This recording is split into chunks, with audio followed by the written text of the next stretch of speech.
Hi, y'all. My name is Taylor. I am a therapist and I work at HeartSupport. So, we're going to do a little therapist reacts to the new PhaseOne RedHook song called Gangrene.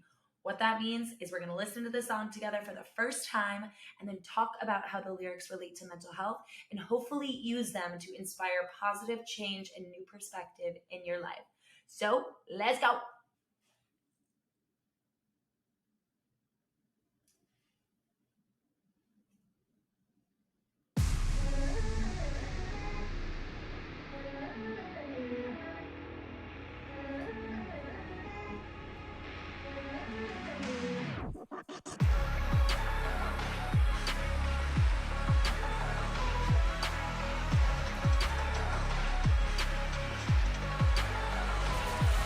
My darling, I'm afraid we'll have to amputate. I will not live to see this gangrene poison me. This creeping infection is gonna kill. But if we don't cut the bone, what was perfection is now a running. We will not live to Okay.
gangrene poison.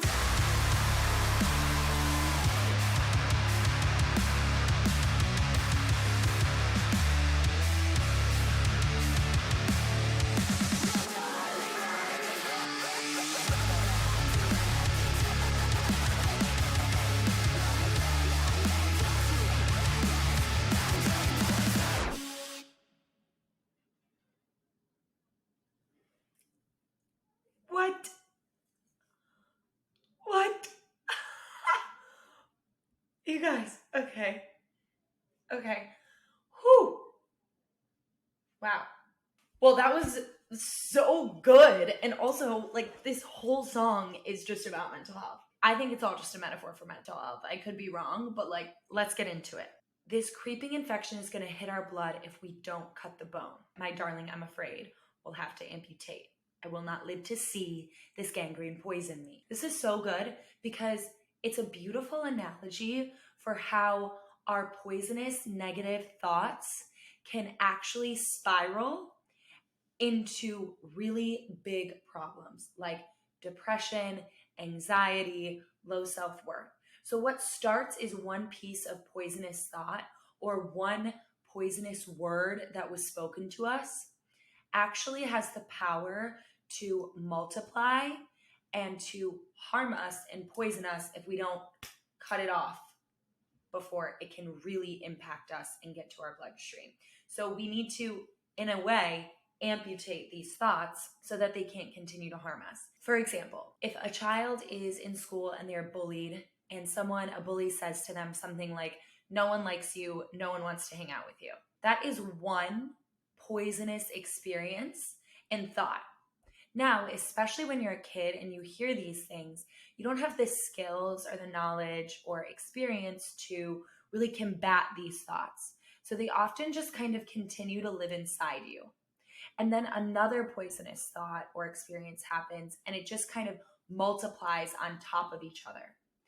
And what happens eventually is then these thoughts, and experiences become hardened into beliefs about ourselves. And they become harder to navigate. And so what we want to do is create space between a thought becoming a belief. When we hear something poisonous or painful, instead of just allowing it into our bloodstream, we want to stop and say, should I cut this off? It's almost like you want your brain to have a bouncer.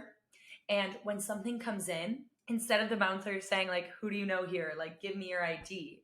We want the bouncer to say, where did you hear that? Is that true? What evidence do you have for that? Is this a reliable source of information? And depending on the answers to that, the bouncer will either let the thought into your brain and your body, or the bouncer will say, nope, we are amputating this poisonous thought right here. It's just such a beautiful example of how one thought can very easily turn into a poison that requires amputation if we aren't careful and we don't check it. And I know that can sound really scary. The beautiful thing is, unlike gangrene, we can always cut these thoughts out of ourselves. We can change our beliefs. It might take more time than we would like it to, and it might be more work than we would like it to be, but it's never too late to amputate a thought. It's never too late to change your beliefs about yourself and to get rid of the poison in your mind. It just might take a little more work. So I just love that line. And this whole metaphor of like gangrene is perfect for mental health, because something that starts as small as a thought or a singular experience can spiral and end up causing beliefs that end up leading to things like depression or anxiety. It's a really beautiful mental health metaphor. Thank you, PhaseOne and RedHook. Okay, next. In spite of all we had before, I know this is not worth dying for. Ooh, now, this one hits really close to home, and something I think that is really important. When I think of this, I'm not sure what it's about, but I think of the loss of a relationship, a romantic one. And that is something that is really close to me personally, but also I see a lot of my clients struggle with. And there's a unique kind of grief that happens when you lose someone that is still living. We don't have to create a hierarchy of pain of what's worse is if someone breaks up with you or someone passes away. That's not what this is about. Hierarchies of pain are never helpful. But there is a unique kind of pain that happens when you have to acknowledge that the person that you loved that you're no longer with is still existing and living and moving on without you. And it can feel like at times that it will kill you, and the relationship and the loss of the relationship will kill you. And it's an important reminder that it's not worth dying for. And I think when people are going through a breakup, one of the most challenging things is they make up a story that says something like, this relationship didn't work and it means X about me. That because this person didn't continue to choose me, I'm not good enough. Or because I broke up with this person, I'm a bad person. Or if I were just prettier or smarter or funnier or more successful, then I wouldn't be going through this breakup right now. And so the grief is painful in itself, but the beliefs that we often grab onto because of the grief can be equally as painful. And those beliefs can really turn into that poison. And so it's really important to catch yourself when you are losing someone or going through a breakup, a relationship, or a friendship, that you check the thoughts that you have about yourself and you implement that same bouncer strategy of, is this actually true? Because the truth is that relationships don't work all the time, and it's not a reflection of your worth or your value. But sometimes, to make sense of things, because we like to have control and we like things to make sense, we tell ourselves that if we just change this about ourselves, or if we were just more this, then we could avoid this pain. And it's a lie, because endings are inevitable at some point, whether it's through death or grief, everything ends. So, my advice is when you are going through a breakup to start to notice when the thoughts turn away from, I miss this person, what can I work on to be a better partner or friend in my next friendship, to I miss this person, there must be something wrong with me. Why don't they like me? No one will ever choose me. And when it starts to go down that path, you have to really start to question, okay, and ask yourself and search for what evidence do I have against this? And if you have a hard time finding out if these thoughts are true about yourself, it's always a great strategy to ask a friend or someone who cares about you of, would you say that this is true about me?